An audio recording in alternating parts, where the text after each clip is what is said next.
ನಮಸ್ಕಾರ ವೀಕ್ಷಕರೇ, ವಿಶೇಷ ಕಾರ್ಯಕ್ರಮಕ್ಕೆ ಸ್ವಾಗತ. ನಾನು ರಾಧಾ ಹಿರೇಗೌಡರ್.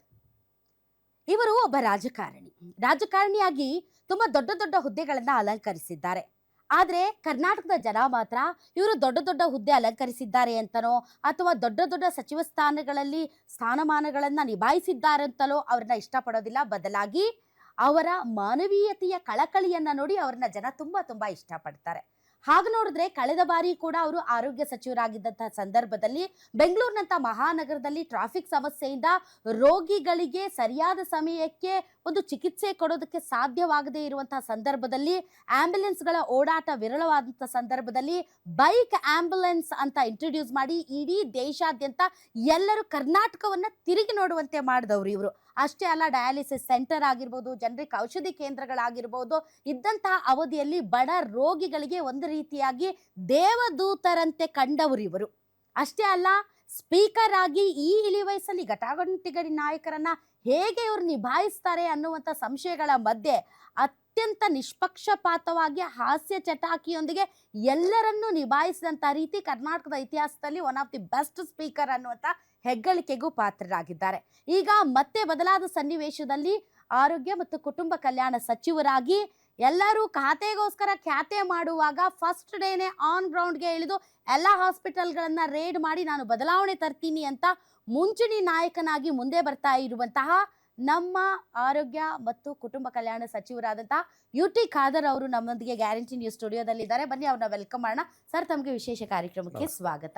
ಸರ್, ನಾನು ಆಗಲೇ ಹೇಳ್ತಾ ಇದ್ದೆ, ನೀವು ಈ ಹಿಂದೆ ಆರೋಗ್ಯ ಸಚಿವರಾಗಿದ್ದೀರಿ, ಸ್ಪೀಕರ್ ಆಗಿದ್ದೀರಿ ಮತ್ತು ಇನಿಷಿಯಲ್ ಸ್ಟೇಜಲ್ಲಿ ನಿಮ್ಮ ಹೆಸರು DCM ಸ್ಥಾನಕ್ಕೆ ಸಿಕ್ಕಾಪಟ್ಟೆ ಸುದ್ದಿ ಆಗ್ತಾ ಇತ್ತು. ಎಲ್ಲರೂ DCM ಆಗ್ತಾರೆ ಈ ಬಾರಿ UT ಖಾದರ್ ಅಂತ ಅಂದ್ಕೊಂಡ್ರು. ಆದರೆ ಈಗ ತಾವು ಆರೋಗ್ಯ ಖಾತೆಯನ್ನು ಕೊಟ್ಟಿದ್ದಾರೆ. ದೆಹಲಿಗೆ ಹೋಗಲಿಲ್ಲ, ಲಾಬಿ ಮಾಡಲಿಲ್ಲ, ಬೆಂಗಳೂರಲ್ಲೇ ಇದ್ರಿ, ಆದರೂ ಕೂಡ ಸಚಿವ ಸ್ಥಾನ ನಿಮ್ಮನ್ನು ಹುಡ್ಕೊಂಡು ಬಂತಲ್ಲ, ಹೆಂಗದು? ಏನು ಮ್ಯಾಜಿಕ್ ಅದು? ಇಲ್ಲ, ಕಾಂಗ್ರೆಸ್ ಪಕ್ಷ ಇವತ್ತು ನಾವು ಪ್ರಾಮಾಣಿಕ ಬದ್ಧತೆಯಿಂದ ಕೆಲಸ ನಿರ್ವಹಿಸಿ ತಮ್ಮದೇ ಆದ ಒಂದು ಗುರುತನ್ನು ಮೂಡಿಸಿದ್ರೆ ಕಾಂಗ್ರೆಸ್ ಪಕ್ಷ ಖಂಡಿತವಾಗಿ ಇವತ್ತು ಗುರುತಿಸಿಕೊಳ್ತದೆ. ಅದಕ್ಕೆ ನಾನೊಬ್ಬ ಇವತ್ತು ಉದಾಹರಣೆ ಸಂಬಂಧಪಟ್ಟ. ಅಂದ್ರೆ ನೀವೇನ್ ಲಾಬಿನೇ ಮಾಡಿಲ್ಲ ಸರ್? ಇಲ್ಲ, ಖಂಡಿತ ಲಾಬಿ ಯಾವುದು ಕೂಡ ಇವತ್ತು ಇಲ್ಲ. ಅಥವಾ ನಿಮ್ದು ಪಕ್ಷ ನಿಷ್ಠೆ ಸರ್ ಕೊಟ್ಟಂತ ಜವಾಬ್ದಾರಿ. ಯಾಕಂದ್ರೆ ಸ್ಪೀಕರ್ ಸ್ಥಾನ ಅಂತಂದಾಗ ನಾವು ಕೂಡ ಒಂದ್ ಸ್ವಲ್ಪ ಉಬ್ಬೇರಿಸಿದ್ವಿ. ಏನು ಖಾದರ್ ಅವ್ರಿಗೆ ಅಂದ್ರೆ ಹಾಗೆ ನೋಡಿದ್ರೆ ಈ ವಯಸ್ಸಿಗೆ ಸ್ಪೀಕರ್ ಸ್ಥಾನ ಹೆಂಗೆ ಅಂತ. ಬಟ್ ಸ್ಟಿಲ್ ನೀವು ಅದನ್ನ ತುಂಬಾ ಚೆನ್ನಾಗಿ ನಿಭಾಯಿಸಿದ್ರಿ. ಎಲ್ಲ ದೇಶದ ಸ್ಪೀಕರ್ಗಳನ್ನೆಲ್ಲ ಕರ್ಕೊಂಡು ಬಂದು ಅದನ್ನು ದೊಡ್ಡ ಒಂದು ಸಮ್ಮೇಳನ ಮಾಡಿದ್ರೆ, ಅಂದರೆ ಸ್ಪೀಕರ್ ಆಗಿಯೂ ಕೂಡ ತನ್ನ ಯಾವ ರೀತಿ ಗುರುತಿಸ್ಕೊಳ್ಬೇಕು ಅನ್ನೋದನ್ನು ತೋರಿಸ್ಕೊಟ್ರಿ, ಕೊಟ್ಟಂಥ ಜವಾಬ್ದಾರಿಯನ್ನು. ಸೊ ಇದಾ ನಿಮ್ಮ ಒಂದು ಫಂಡ ಅಥವಾ ಒಂದು? ಇಲ್ಲ, ಬಹುಶಃ ನಾವೊಂದು ಉತ್ತಮ ಸದುದ್ದೇಶದಿಂದ ಉತ್ತಮದನ್ನು ಕೆಲಸ ಮಾಡಿದಾಗ ಎಲ್ಲರ ಆಶೀರ್ವಾದ ಸಿಕ್ಕೇ ಸಿಗ್ತದೆ, ಅದೊಂದು ಯಶಸ್ವಿಯಾಗಿ ಹೋಗ್ತದೆ. ಹಾಗೆ ಅಷ್ಟೇ, ನನಗೆ ಅಧಿಕ ಸ್ಪೀಕರ್ ಸ್ಥಾನ ಕೊಟ್ಟಾಗ ನಾನು ಅದನ್ನು ಅದ್ರ ಬಗ್ಗೆ ಜಾಸ್ತಿ ಚರ್ಚೆ ಮಾಡಿ ಹೋಗಲಿಲ್ಲ, ಸ್ವೀಕರಿಸಿದ್ದೇನೆ. ನೋಡುವ, ದೇವರು ಕೊಟ್ಟಿದ್ದಾರೆ, ದೇವರು ಇದ್ದಾರೆ, ಅದನ್ನು ಮುಂದುವರಿಸ್ಕೊಂಡು ಹೋಗುವ ಅಂತ ಹೇಳಿಕೊಂಡೆ ಆ ಸಂದರ್ಭಕ್ಕೆ ಅನುಗುಣವಾಗಿ ನಮ್ಮ ಕೆಲಸ ಮಾಡಿಕೊಂಡು ಹೋಗಿದ್ದೇವೆ. ಅದಕ್ಕೆ ಎಲ್ಲ ರೀತಿಯ ಸಹಕಾರ ಸಿಕ್ಕಿದೆ. ನಿಮಗೆ ಗಾಡ್ ಫಾದರು, ಗಾಡ್ ಮದರು ಆ ಥರ ಹೈಕಮಾಂಡ್ ಅಲ್ಲಿ ಯಾರಾದ್ರೂ ಇದ್ದಾರಾ ಸರ್? ಹಾಗೇನಿಲ್ಲ, ನನಗೆ ನಾನು ಅದೊಂದು ದೇವರು ನನಗೆ ಇನ್ನೊಂದು ದೊಡ್ಡ ಮಟ್ಟದ ಸಹಕಾರ ಕೊಟ್ಟಿದ್ದಾರೆ. ಯಾಕೆಂತ ಹೇಳಿದರೆ ನನ್ನ ತಂದೆ ನಾನು ಶಾಸಕರಾಗಿದ್ದರು. ಅದು ನಾನು ಕಾಲೇಜ್ ಸೇರುವಾಗಲೇ ನಮ್ಮ AIC ಸೆಕ್ರೆಟರಿ ಆಗಿ ಸನ್ಮಾನ್ಯ ಜನಾರ್ದನ್ ಪೂಜಾರಿ ಅವರಿದ್ದರು. ನಾನು NSO ಇದ್ದಾಗ ನಾನು ಅವ್ರ ಜೊತೆಯಲ್ಲೇ ರಾಜ್ಯಕ್ಕೆ ಆಗಿದ್ದು, ಭಾಳ ಆತ್ಮೀಯರಾಗಿದ್ದೆ. ಅವ್ರು ನಂಬರ್ 2 ಅಲ್ಲಿದ್ದರು ಇಡೀ ದೇಶದಲ್ಲಿ. ತದನಂತರ ಅದೇ ಸ್ಥಾನಕ್ಕೆ ಆಸ್ಕರ್ ಫರ್ನಾಂಡಿಸ್ ಜಿ ಬಂದರು. ಅವ್ರು ನಮ್ಮ ಹಿಂದಿಂದ ನಮ್ಮ ತಂದೆಗೆ ನಮಗೆ ಬಹಳ ಆತ್ಮೀಯತೆಯಿಂದ ಇದ್ರು. ಅವ್ರು ನಮಗೆ ಯಾವುದೇ ಕೆಲಸಕ್ಕಾಗಿ ಏನಿದ್ರು ಕೂಡ ನೇರವಾಗಿ ಅವರೇ ಅದನ್ನು ಬಹುಶಃ ನಮ್ಮನ್ನು ನೋಡ್ತಾ ಇದ್ರು ಯಾವುದೋ ವಿಚಾರಕ್ಕೆ ಸಂಬಂಧಪಟ್ಟ ಹಾಗೆ.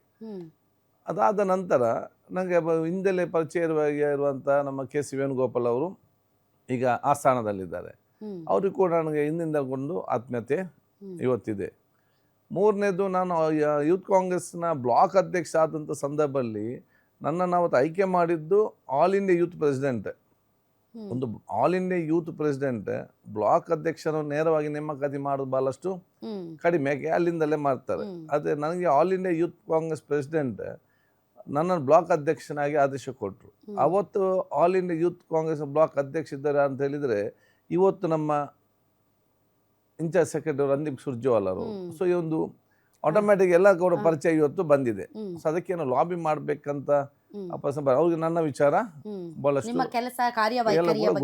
ಗೊತ್ತಿದೆ. ಮತ್ತು ಅವ್ರು ಹೇಳಿದಾಗೆ ನಾನು ಕೇಳ್ತಾ ಇದ್ದೆ, ಅದು ಬೇಡ ಇದು ಬೇಡ ಅಂತ. ಆಯ್ತು, ನಾನು ಬೇಡ ಅಂತ ಏನು